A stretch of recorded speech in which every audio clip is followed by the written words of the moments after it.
Why are we so obsessed with relationships? Welcome to Talks with Kadaisha, where we talk a little bit about everything. As we've seen over the years, everyone is always posting about, their boo thing, the person that they're with as they should, but also we have people that will talk about, I need a relationship. If I had a relationship like this, if I had a love like this.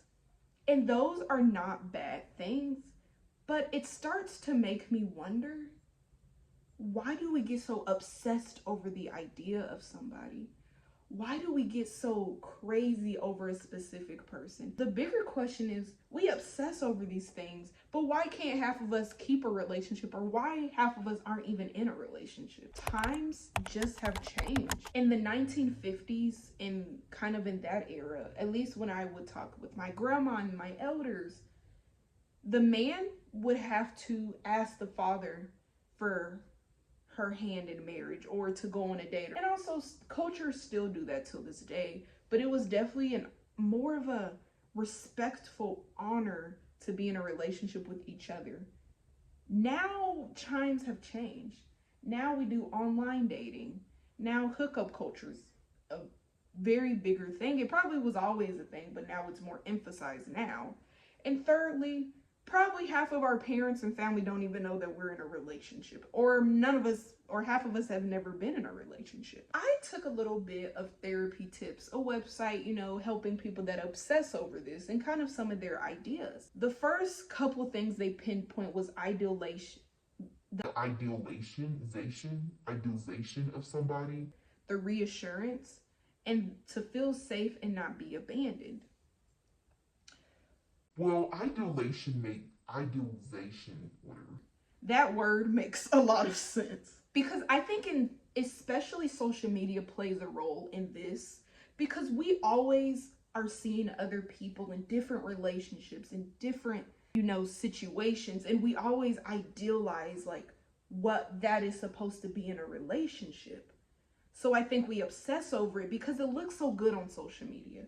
It looks so prominent. But that's not a reality of what a relationship actually is. And I think that's why a lot of us aren't really in relationships either, is because of, the increase of social anxiety, the increase of depression and mental health issues, of course. But also, I think we have an idea of what a relationship is supposed to be. And the grass is not greener on the other side. I think social media plays a part of the grass is always greener on the other side, but that's not always true. We think a relationship is they're just supposed to be buying you gifts. They're supposed to be doing this, and they're supposed to do all these great things, these grand gestures, which those are great things to have.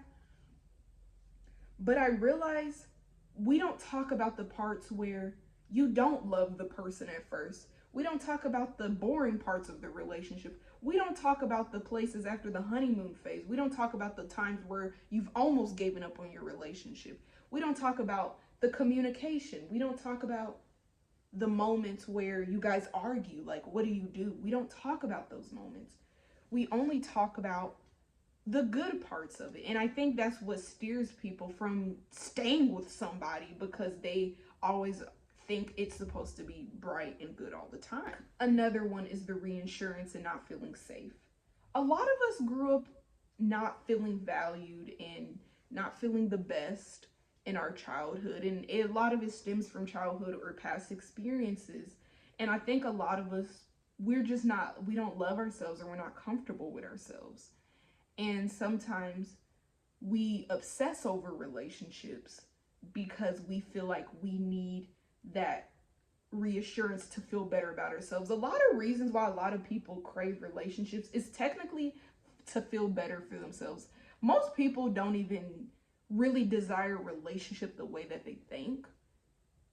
It's good to desire a relationship. I think there's nothing wrong with that, but I think a lot of us do it in a way where we feel like in order for that person, for me to be loved, that person needs to love me. I also looked at a dating survey or a dating study from the Illinois education, and they talked about how actually a lot of college students, that first they talked about that 50% of us haven't been in a relationship, which is a big percentage, but almost half of the people never experienced a relationship. But also how technology did not play as big of a part in this study as we would think, which I kind of feel a little weird about that, because I really feel like social media really has played a part, but okay. But a lot of the reasons why people say, like, the way people date is just kind of different the way it was.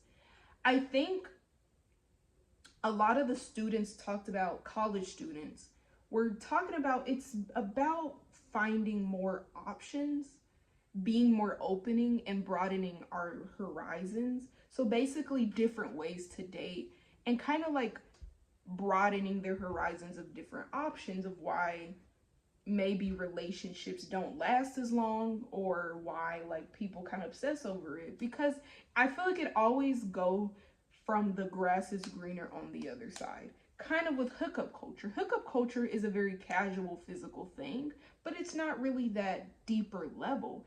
And a lot of people secretly crave that. But because social media, I feel like, has played a part on the grass is greener, always on the other side, I think it has played a part in not being okay with relationships. And also isolation. Isolation is at a high, all-time high. No one really goes outside. I mean, people do, but a lot of people just don't really approach people anymore out of, rejection. And I really do blame our society in general. So what can we do about it? How do we stop obsessing over relationships? Or how do we connect with relationships more? Some of these are very cliche, but I will say if it's cliche, it's true. First is reality. The relationships you see online is most likely not going to be what your relationships are. Now, you can experience elements of that, but they're only showing their highlight. They're not showing an actual relationship. Just because someone kisses somebody or just because they give them flowers doesn't mean their relationship is great.